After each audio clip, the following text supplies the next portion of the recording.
Já, það má kannski segja að hann Haukur Arnþórsson, stjórnsýslufræðingur, hafi gert allt vitlaust með grein sem hann skrifaði á Vísi í síðustu viku.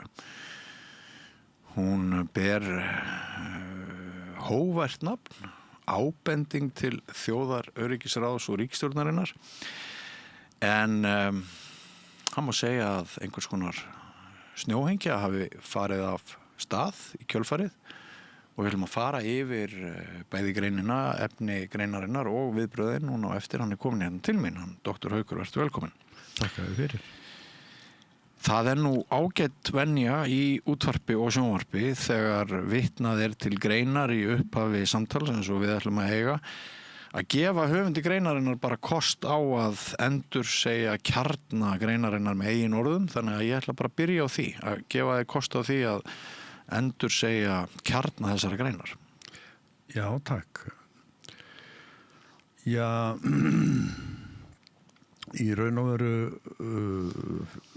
fjallar hún þrend. Það í fyrsta lagi þær ógnir sem hafa stafað að millilandafluginu, misserum saman, jafnvel árum saman, og virðist ekkert lát á því nú samkeppnishæfni Icelandair að veikjast vegna mengunartolla, en áður hefur það verið undirboð. Það fyrsta lagi þetta. Þú ert að tala ógnir sem undirboð annarra flugfélaga? Já, undirboð. Já. Í öðru lagi, og þau eru feikilega dýr, og ég segja að þau, gjaldrótin upp á 150 milljarða, og þau mennur að segja, já, þjóðin og ríkið alltaf að styðja Icelandair. Það má spyrja menn, voru menn raunverulega tilbúnir að borga 500.000 á hvern fullorðin fyrir þessi undirboð? Já. Það gjaldrótið, það 500.000 á hvern mann á Íslandi. Og þú talar gjaldrót, Vá og Play og eitthvað meira? Bara það tvennt. Já, bara það tvennt. Já. Nú í öðru lagi þá tala ég lobbyisma. Að sjávarútvegur og landbúnaður hefur haft mjög sterka stöðu. Þeir hafa í rauninni haft sinnkvöld stjórnmálaflokkin, þeir hafa haft sitt hvort ráðuneytið mjög lengi og hafa ennþá mjög sterka stöðu, og það eins og stjórnmálin get ekki lítið upp fyrir þetta, og ég þekki þetta ágætlega úr tölvugeiranum sem hefur gefið margfalt af sér með við hefðbundna atvinnuvegi og hefur verið keppikefli allra annarra ríkja að koma upp almennilegu umhverfi fyrir upplýsingatækni og nýsköpun, og það hefur gengið með hörmungum að koma upp nýsköpunarsjóðum, koma upp umhverfi til þess. Þannig að ég þekki það að ríkið styður bara þessar tvo atvinnuvegi, og þó það sé að breytast, þá svo erfitt fyrir nýja atvinnugreinar að komast á. Þannig að ég segi, já, stjórn Icelandair hefur ekki stundar lobbyisma. Nei. Og í þriðja lagi þá ég að benda á það að verðið á Icelandair, það að það hefur tapað missurum saman og félagið, og verðið á Icelandair komin niður í að mér skilst 30 milljarða. Það að mennið geta keypt Icelandair 5 sinnum fyrir tapið á hinum 2 flugfélögunum. 30 milljarðar, þetta ekki neitt? Þetta ekki neitt, og og það getur væntanlega hver sem ósvífinn keypt félagið og gert yfirtökutilboð, og hættan sú fyrir Ísland, ekki að einhver annar eignist félagið, heldur sú að óprútnir menn í viðskiptum taki félagið og selji það. En það mikil eftirspurn eftir þessu nýju flugvélum sem eru sparneytnar, bæði Max-vélunum og Airbus-vélunum. Þannig að sá sem keypti Icelandair fyrir slik, hann geti grætt í 3-5-falt með því að selja upp búið. Hvað skýrir þá að hverju Icelandair vegnar ekki betur? Já, því var haldið fram á netinu í gær að það væri áhættufælni lífeyrissjóðanna, en ég tek nú ekki undir það því þeir borguðu fyrir Play og Vá, og það var mikil áhætta fólgin í því. Ég hef ekki skýring á því. Markaðurinn hefur einhvern veginn ekki trú á Icelandair og það hefur ekki stundað svona lobbyisma. Sko, heldur þetta hafi eitthvað með stjórnunarvanda að gera? Ég veit ekki vegna þess að sömu leyti virðist manni félaginu afskaplega vel stjórnað. Þessi flugvélaskipti yfir í Airbus, sko, þetta virðist feikilega vel lukkað að vera með þessa samsetningu sem eru sparnetna vélar frá báðum heimum, bæði frá Boeing og Airbus, og það sem félagið að gera, sko, það sem ógnins að Íslandi svo að langdrægar vélar fara yfir Atlantshafið án viðkomu á Íslandi, og Ísland einangrist frá þessum markaði að vera milli Ameríku og Evrópu. Já. Þá svar stjórnarinnar svo það að kaupa langdrægar vélar, þannig að þú ferð á staðið sem þú kemst ekkert frá á langdrægum vélum frá austurströnd Bandaríkjanna. Icelandair getur flogið frá Keflavík til Indlands með 9 vélunum, og Icelandair getur flogið frá Keflavík til vesturstrandar Bandaríkjanna, jafnvel lengra, með 9 vélunum. Þannig að ef þú ert í Evrópu þá kemstu með Icelandair með millilending á Íslandi eða jafnvel stoppi á Íslandi lengst til vestur, eða ef þú ert Bandaríkjamaður þá kemstu lengst til austur með því að fara frekar með Icelandair en samkeppnisfélögunum.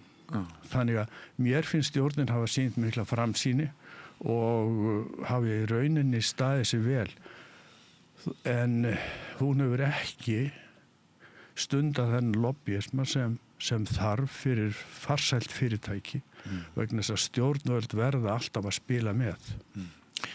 Og af hverju það þjóðaröryggismál ef einkafélag hendir 30 milljörðum á borðið sem náttúrulega bara klinki í veröld alþjóða stórviðskipta og breytir flugfélaginu að eigin þörfum án þess að velta fyrir sér þörfum almennings, íslensks almennings og íslenska þjóðarbúsins. Já, það menn átta sig oft ekki, menn vita oft hvað þeir hafa átt þegar þeir hafa mista. Sko, við búum við alveg gríðarlegan lúxus í millilandafluginu. Við erum með margar milljónir farþega. Við erum með tíðarferði til allra helstu borga í nágrannaríkjunum í austur og vestur. Við getum verslað í Temu og fengið vöruna daginn eftir. Og það alveg sama hvort þú snýr á almenningi, fyrirtækjum eða annað, að þú hefur þennan lúxus að þú hefur millilandaflugið sem eru innviðir sem eru gjörsamlega ómetanlegir, og þú getur haft fólk hér frá öðru löndum, sérfræðinga í vinnu, jafnvel pendlað á milli vegna þess hvernig þetta og þegar að menn segja já, ég get bara hætt að fljúga af því að það svo slæmt fyrir umhverfi, þá skiptir það ekki öllu máli í þessu sambandi, eins og Icelandair hefur byggt þetta upp og stjórn þess og flugliðir fann upp módelið af millilenda á Íslandi. Þetta höfn-kerfi? Lofteyri segi þetta, já, þetta segi ég kalla miðlið, þetta höfn. Og hérna, þetta eru innviðir sem styrkja náttúrulega fyrst og fremst ferðaiðnaðinn. Og ferðaiðnaðurinn, ef hann hefur stutt Wow og Play, þá hefur hann heldur betur pizzað í skóinn sinn. Vegna þess að það gríðarlega mikilvægt fyrir ferðaiðnaðinn að flugið sé sjálfbært, að það standi alveg traust. Og það eru nokkur atriði í þessu sem hægt að tala um. Það í fyrsta lagi viðgerðarþjónusta. Hvað má gerast með erlend félag? Hvað getum við reykt okkur mikið á erlend félag? Viljum við hafa viðgerðarþjónustu í landinu? Það annað, viljum við að Íslendingar eigi flotann? Viljum við að félag með miðlið í Keflavík eigi flotann að einhverju leyti? Ef að áfall verður erlendis, ef að Ameríka lokast eða Evrópa eða eitthvað gerist í flugin, viljum við að við höfum félag sem getur haldið upp í samgöngum. Þetta er auðvitað sömu spurningarnar og varðandi fraktflug, frakt á sjó. En þarna eru spurningarnar hvað við viljum hafa öryggi mikið og þarna komum við að stjórnsýslunni. Þarna komum við að því að ég veit ekkert markaðsmáli, ég veit ekkert flugmál, en þarna komum við því að hverju má ég segja eitthvað þetta. Það er vegna þess að ég þekki svolítið til hins opinbera og til að þarna komum við opinbera inn í og Samgöngustofa, fyrirgeðu. Ekkert mál. Að Samgöngustofa hefur hérna og ríkið með sínum lögum gerir allt og litlar kröfur til þessa miðlis. Á hann að geta gert þetta, á hann að hafa viðgerðarvestaði, á hann að hafa burði til þess að eiga vélarnar, þarf hann að eiga peninga eða getur næsti maður sem setur Íslandspost á hausinn farið tiltölulega eignalítill og stofna flugfélag eins og hefur verið. Þetta spyrst grundvallar spurninga samband ríkisins við einkamarkað. Já, svo er það. Þetta er ekki bara innviðamál, þetta er líka pólitískt mál. Já. Ég vil nú ekkert mikið það segja, sko. Þú nefnir samt í greininni erlend félög sem njóta ívilnunar ríkisstyrkja eða eru einhver lit í eigu ríkisins? Já, ég fór að skoða þetta og hérna það eru 4 módel í gangi. Byrjum á því að það eru í rauninni flest ríki Evrópu sem miða flugið við að vera með miðlið í höfuðborg sinni eða höfn, þá er flogið til og frá landinu. Þannig er þetta í Frakklandi, KLM, TAPI, Portugal og svo framvegis. Lufthansa, SAS. Það er alveg sama hvað kemur. Þú veit alltaf með þessa miðliði sem fljúga til og frá landinu. Síðan eru 3 félög sem fara þvert á þetta og myndu ekki þjóna einstök lönd ef eitthvað kemur fyrir. Það eru EasyJet, það eru Ryanair og það eru Wizz. En það eru ekki fleiri en 3 sem halda velli fjárhagslega þvert á módelin. Módelið er hub. Síðan er eignarhaldið að það eru sum flugfélög að öllu leyti í eigu ríkisins, önnur meirihlutaeign, 3. í minnihlutaeign og flest flugfélög í Evrópu eru í einhverju þessu módeli. Síðan hefur verið þrýstingur á það einkavæða flugið og það er til líka og dæmi það eru Lufthansa og British Airways en British Airways er þó ekki á öllu leyti. Það er einhverju pínlitlu leyti í opinberri eigu. Má þá segja að Icelandair sé farið að skera sig úr? Icelandair er í þessum sérstaka flokki með Lufthansa og British Airways að skera sig úr með því að vera algjört einkafyrirtæki. Ég held að þetta komi kannski sumum á óvart. Við náttúrulega munum þá tímahaukur þegar við vorum yngri. Þá stóð ríkið fyrir alls konar rekstri og einmitt öryggis rekstri tengdum öryggisinnviðum eins og þeim sem þú ert að skrifa um. En það hefur þótt ansis vond latína í þessu landi núna áratugaskeið. Já, það hefur þótt það og það hefur verið lögð mikil áhersla á það að þessi innviðir, þessi millilandasambönd séu í einkaeigu. Og það er í rauninni ekki það sem ég er að skrifa um. Nei. Sko, ef við byrjum á því, sko, að hæla stjórn Icelandair aftur,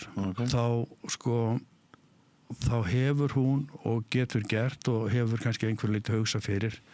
Hún er með félagið í tvífork. Hún er með þennan hub í Keflavík og hún fer til Ameríku og hún fer til Evrópu og þetta getur við sveitamenn kallað tvífork. Síðan getur þetta breyst í þrífork með þessum langdrægu vélum.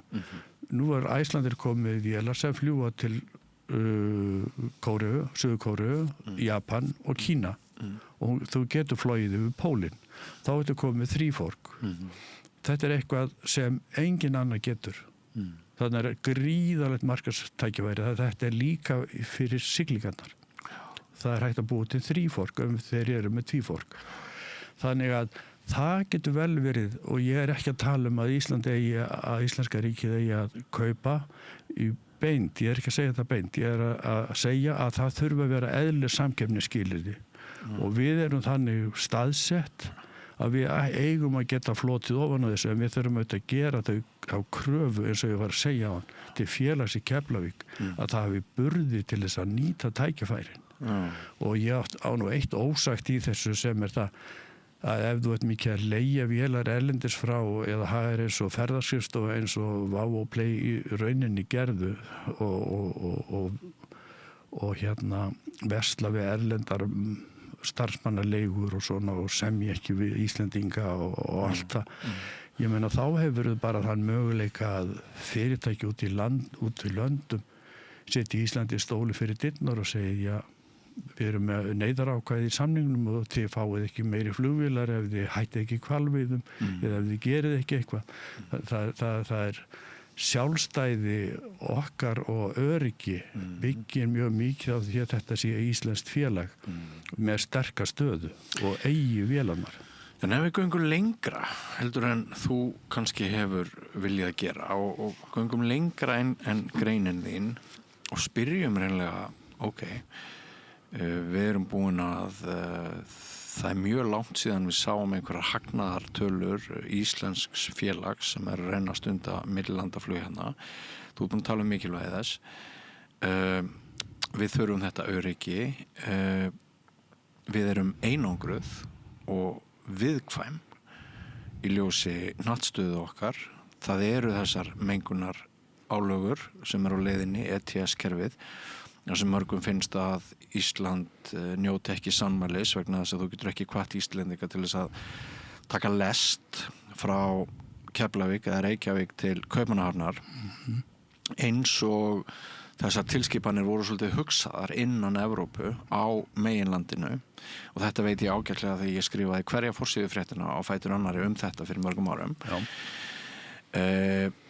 Í ljósi þessa alls bara nokkuð vond hugmynd að framfari umræða að Ísland ætti að vera það land sem ætti í ríkiseigu eða alla með dágóðum ríkisstuðningi flugfélag. Hvað svona galið við það?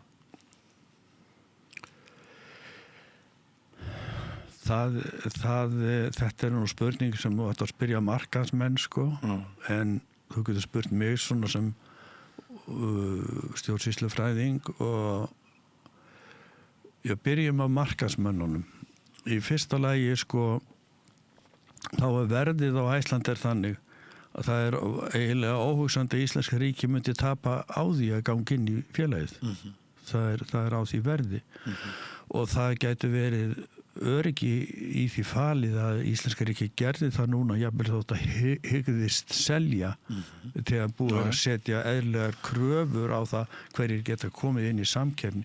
Ég bara skrifa eðlilega samkeppnisskilyrði að þið opinbera geri það og meðan þeir að gera það þá getur það kannski keypt sig inn í Æslandir til þess að tryggja landinu flugfélag. Já, það ekkert óhugsandi. Það bara alls ekki óhugsandi og það getur verið og þá erum menn að segja á netinu já, ef ríkið kaupir í Æslandi ég þá ekki farin að borga í því. En málið það að menn borguðu fyrir undirboðin 500.000 á fullorðin en ef að ríkið fer að græða á því að fara inn í Æslandir og tryggja eignastöðu á Íslandi þá væri almenningur að græða. Þannig að það öllu snúi við í umræðinu. Í Æslandir hefur svo veika stöðu í umræðinu, það hefur ekki stundan einn populisma eða stundan einn lobbyisma. Það ekki heldur hjálpað Æslandir hvað farmiðin innanlands brjálaðslega hár. Það liggur við að sé reiði bylgja víða út á landi vegna þeirra verðþróunar sem orðið hefur. Ég að heyra 80 skall fram og tilbaka, Egilsstaðir, Reykjavík og eitthvað svona. Já, heldur betur. Heldur betur. En fyrir ekki, má aðeins halda áfram með þetta, maður gæti ímynda sér að ef ríkið kæmi að svona félagi þá yrði bara sátt að þetta yrði bara okkar flugstrætó og við myndum öll vita að þetta flug myndi ekki borga sig og það yrði tap á því en það yrði niðurgreitt því að hérna þessi loftbrú eða hvað þetta kallast, ef þú hérna þarft í læknisheimsókn eða eitthvað, þá getur þú fengið tiltekinn afslátt á x mörgum ferðum þegar þú býr út á landi, en þetta er náttúrulega bara dropi í hafið kostnaðarlega fyrir fólk sem að þyrfti að nýta sér þessar flugsamgöngur innanlands í miklu mæli. Já, ég skil þetta mjög vel og ég er náttúrulega utan að landi, en ég er þarna að skrifa millilandaflugið í sjálfu sér og hérna smá útútur. Já, en við getum haldið aðeins áfram með þetta á ríkið að eiga flugfélaginu. Sko, ég nefni það alveg sem möguleika. Þetta er hinn evrópska hugmynd að ríkið eigi til þess að tryggja höfbin sinn, til þess að tryggja samgönguna til og frá landinu. Sko, hér hefur svo hugmynd verið uppi að ríkið leggi dauða hönd á allt. Og það hefur nú ekkit endilega verið stutt með mörgum dæmum, sko. Ég þekki eiginlega ekki nema eitt dæmi það að ríkið hafi farið illa með fyrirtæki, en þannig að ég held að það væri allt í lagi að ríkið eignaðist hlut, hvort sem það væri tímabundið til að tryggja eignarhaldið með einhver ákveðin tíma meðan verðið fer upp og eða með því að eiga til lengri tíma. Má ekki líka segja, Haukur, að miðlægum ákvörðunum vaxi á smegin víða í kringum okkur. Ríkið er að stíga inn á sviðum sem að lét í friði fyrir skemmt til dæmis tengt bara öryggis- og varnarmálum og alls konar við sjá. Jú, heldur betur. Það er gott sjónarmið. Já, einmitt. Heyrðu, og svo hefur verið svolítið kostulegt að fylgjast með viðbröðunum í kjölfarið á birtingu þessara greinar. Þú ferð þarna í fréttir og viðtöl og hérna, maður hélt kannski að forstjóri í Icelandair yrði nú bara þakklátur að það kemur fram ákveðin öryggissjónarmið og áhyggjur, en eftir að Eyjólfur innviðaráðherra hérna kemur og blanda sér í þetta, þá verður pirringur á milli þeirra tveggja. Getur hans farið yfir það, svona hvernig viðbröðin hafa orðið og hvort þau hafa komið þar einhverju leyti óvart? Já, ég átti von á því að stjórn Icelandair myndi reyna að nýta sér þetta jákvætt. Það er að segja ef að greinin féll ekki dauð niður, ef hún vekti einhverja athygli að þau myndi reyna að nýta sér þetta jákvætt, og ég var svolítið hissa á viðbröðum forstjórans að gera það ekki. En sko, stjórnin stendur raunverulega frammi fyrir því það hefur komið fram alveg í fjölmiðlum að hún þarf peninga, hún þarf að borga niður skuldir á nýju vélunum og svo framvegis. Það er verið að tala um að auka hlutafé. Það er náttúrulega hluti af því að markaðurinn fer svona niður og verður ekki neitt, að hluthafarnir eiga von á því að það verði aukið hlutafé og þannig þynd út það sem þeirra eignar hlutur. Og þannig að maður hefði haldið að stjórn Icelandair myndi grípa tækifæri og segja já, nú var gott að ríki kæmi inn með þriðjungseign í félaginu eitthvað svoleiðis til að borga niður vélarnar. En þeir grípa ekki þennan bolta á lofti. Nei. Þannig að þeir eru að hugsa um eitthvað annað. Og sko, þetta er eiginlega, finnst mér mjög áhugavert að hérna, hann sem sagt Eyjólfur, innviðaráðherra, hann er búinn að boða Boga Nilsen, forstjóri Icelandair, á sinn fund núna í vikunni, en áður en sá fundur fer fram þá verða svona skeytasendingar og snerrur af hálfu forstjóra Icelandair. Já, þetta kom með líka óvart. Þannig að sko það er eins og að ef ég reyna að leggja saman 2 og 2, það er eins og að Icelandair vilji ekki umræðu að félagið þurfi einhverja opinbera aðstoð. Já, og það er í rauninni þannig líka sem ég lagði þetta upp. Ég skal sýna því skilning. Sko, það sem, eins og ég hef skilið að þá hefur stjórn Icelandair lagt upp að hún þyrfti sanngjörn samkeppnisskilyrði, jöfn samkeppnisskilyrði með aðra. Og hún er náttúrulega með gríðarlega samkeppni erlendis frá og getur ekkert farið mjög langt frá henni og hérna og það eru þessir mengunarskattar sem eru framundan sem skekkja myndina til varanlega og það náttúrulega eitt af því sem gerir það að verkum að eignar hluturinn fer niður og og Æslandir hefur verið að segja að við erum að fækka ferðum til annara landa, við erum að draga verulega saman seglin ef þetta verður svona og svo framvís. Þannig að ég skilða þannig að hann sé að leggja áherslu á að ríkið eigi að sjá til þess að samkeppnisskilyrði séu jöfn, en ekki eins og þau hafa verið þar sem hver eignar lítill maður á götunni getur komið og settu flugfélag og farið að undirbjóða með fé frá lífeyrissjóðunum. Þannig að ég lít svo á að hann sé að tala að hann vilji samkeppnishæfni og ég tek alveg undir það í greininni. Sko, það hlutverk ríkisins, sko, það engin markaður án afskiptaríkisins. Það ekki til sem heitir frjálsmarkaður. Það alveg saman hvað grein þú ert nema kannski í gervigreindin einhverjum alveg nýju markaði, þá ertu með reglusetningu. Er þetta sjónarmið eða staðreind? Já, þetta staðreind að ríki kontrollera alls þar alla markaði og öll skilyrði hvers einasta markaðar og vara og kjarasamningar og allt annað. Það meir og minna samið þetta og þess vegna erum við í EES og erum að tala ESB að sko sprotafyrirtæki og fyrirtæki á Íslandi sem vilji útrás þau geta sett upp sína vöru og byggt sig upp á Íslandi og farið í Evrópu og verið klára á því að allur þessi opinberi rammi eins þar og hér. Þessi samræming milli markaða gríðarlega mikilvæg og það hlutverk ríkisins að skapa atvinnulífinu eðlilega ramma. Þannig að ég get alveg tekið undir það að ríkið á að skapa Æslanders eðlilega samkeppnisaðstæður og það það sem ég sagði í greininni og ég hef ekki hyggju að ráðast á frjálshyggjumennina hvort sem þeir eru nú í stjórn Æslander eða annars staðar sem hata ríkisafskipti. Ég hef ekki hugsað mér að berjast við þá. Það getur vel verið að Ísland sé í þeirri stöðu að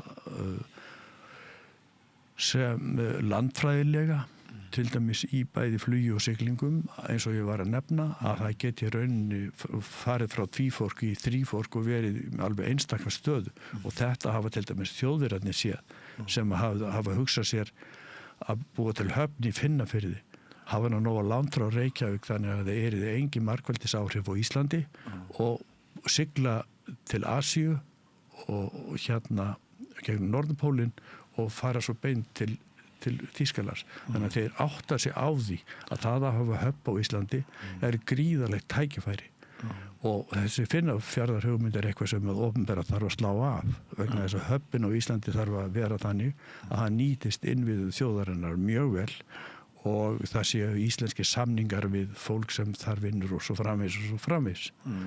Og þannig að ég ætla ekki að neita því að það geti verið gott tækifæri að láta markaðin bara vera í samgöngum yfirleitt en kontrólið frá hinu opinbera verður að vera mjög náið, eftirlitið verður að vera mjög mikið. Samgöngustofa þarf að gera þessi í brók. Samgöngustofa þarf ekki að sitt. Alþingi þarf að setja strangar reglur. Alþingi mjög ófeimið við að gullhúða ESB-reglur, það mjög ófeimið við að blýhúða reglur og það getur alveg búið til strangar reglur það styrk sem þarf að hafa til að vera hér með höfn og síðan það þjóðaröryggisráð sem getur á endanum orðið að stíga inn í vegna þess að ef að eitthvað kæmi fyrir flugfélag ef það til dæmis leyst upp og vélarnar seldar þá vorum við með hrun sem sennilega stærri gráðu en bankahrunið. Já, það hætti því. Já, maður hefur heyrt og lesið í hálfkæringi að almenningur segir Æslandir skítafyrirtæki og það ódýrt að fljúga með EasyJet og bara fínt að losna við Æslandir og fáum bara EasyJet til þess að sjá ferðalögin fyrir okkur en þar með ekki öll sagan sögð. Þar með ekki öll sagan sögð. Nei. Svo getur líka verið að forstjóri Æslandir hafi áhyggjur af því að þessi umræða hún lækki enn verðið á bréfunum og svona með því að ræða þennan vanda eins og við erum öll meira og minna að gera núna. Já, það getur verið hættulegt að ræða þetta en ég hef nú stundum valið að vera barnið í sögunum Nýju fötin keisarans. Sko, það vantar algjörlega þennan lobbyisma. Það vantar algjörlega skilning á því. Eins og við höfum séð, það eru búin að vera 4 flugfélög sem hafa undirboðið í það endalausa Icelandair. Þrátt fyrir það að Icelandair haldi uppi þessum reglulegu samgöngum til landsins og haldi í rauninni landinu á nokkuð leyti uppi, kaupmætti uppi í landinu, þjónustunni hvert einasta heimili, atvinnuvegina og svo framvís. Þá hafa verið þessi undirboð hjá 4 félögum og ég er bara að tala tap síðustu 2, þeir eru að tala 150 milljarðar sem þessi undirboð hafa kostað okkur. Og það er ekkert sem bendir til þess að hið opinbera hafi minnsta skilning á hlutverki flugsamgangna milli landa og það er bara að mínu hyggju óhjákvæmilegt að taka máli til umræðu og ég held að þegar til lengri tíma er litið þá hljóti það að leiða til bættara stöðu frá því sem er. Jafnvel þótt einhver hafi áhyggjur af því að tímabundið valdi það einhverju tjóni. Þannig að þessi skyndi ávinningur sem við höfum stundum notið, ætlaði ég að segja. Ég hef flogið með Play held ég fyrir 5.000 kall út í heim, sko. Við höfum svolítið verið í hlutverki barnsins sem fær sér til skamstíma, nýtur þess að vera með sleikjó á milli varana og en hugum ekki að tannburstunina á eftir og svo koma karíus og baktus og til lengri tíma þá reynist þessi sleikja okkur rándýr. Já, það er bara þannig. Skammtíma eða langtíma hagsmunir. Já, og mér finnst svolítið sárt að sjá menn nú standa fram og segja, eigum við nú einu sinni opna veski fyrir Icelandair og þá segi ég, það hefur enginn opnað veski fyrir Icelandair, það var stofnað 2005 og ég veit ekki til þess að nokkuð maður hefur opnað veski fyrir það. Hins vegar fyrir millilandaflugið, hins vegar ert þú nýbúin að borga góðu minn 500.000 fyrir undirbúðin. Ætlar að borga meira fyrir þau. Og það er eins og menn átti sig ekki á þessu fyrir hvað þeir hafa borgað. Já. Það er ágætt að draga þetta fram og fá þennan samaburðhaukur og erum við ekki bara góðið með þetta í bili? Jú. Eitthvað sem átt segja lókum? Nei, ekki neitt þetta, ekki neitt annað en það að þetta mikilvæga hlutverk hins opinbera að skapa markvörðum skilyrði og eins og EES-samningurinn gerir og alþjóðlegi samningar gera, það er að skapa mönnum skilyrði alþjóðlega til þess að keppa á jöfnum grundvelli. Það er náttúrulega stóra málið í þessu efni vegna þess að hargjöld annara flugfélaga munu alltaf taka mið af markaðsaðstæðum, þannig að við getum ekki látið eins og eitt ríki geti kippt sér út úr markaðsaðstæðum í raun og veru. Og síðan vildi ég kannski segja það sem síðasta orðið að við sjáum heiminn breytast gríðarlega hratt núna. Við sjáum stríðsógnir og við sjáum að ýmislegt getur gerst. Það getur lamast atvinnustarfsemi hér og þar og svo framvís. Og það eru allar þjóðir á okkar heimshluta minnstakosti og reyndar annar staðar líka að huga að öryggismálum og við þurfum að huga að flugöryggismálum. Eigum við að eiga varahluti? Eigum við að eiga vélarnar okkar? Eða dugir að vera bara með flugfélag sem er með vélar og leigu? Hvað þurfum við að gera til þess að geta staðið af okkur áföll sem geta orðið í nágrannaríkjunum? Einmitt. Brýnt að hafa þetta í huga, kæra þakkir. Já, takk að kærlega fyrir. Og þetta sagði Dr. Haukur Arnþórsson, stjórnsýslufræðingur, barnið sem hrærir í pottum og aflar sér stundum óvinsælda með því að segja að keisarinn sé ekki í neinum fötum eins og hann komst sjálfur á orði, en ekki fara langt hér, kæru hlustendur og áhorfendur, nýr kafli eftir andartak. Frjáls fjölmiðlun á í vök að verjast, allstaðar, ekki bara á Íslandi. Peningavaldið og sterku hagsmunaöflin eiga greiðan aðgang að stjórnvaldi og fjölmiðlum og eiga jafnvel sína eigin fjölmiðla. Þess vegna er samstöðin svo mikilvæg. Hér er pláss fyrir allar raddir, málin eru krufin til mergjar og samtölin eru stór og innihaldsrík.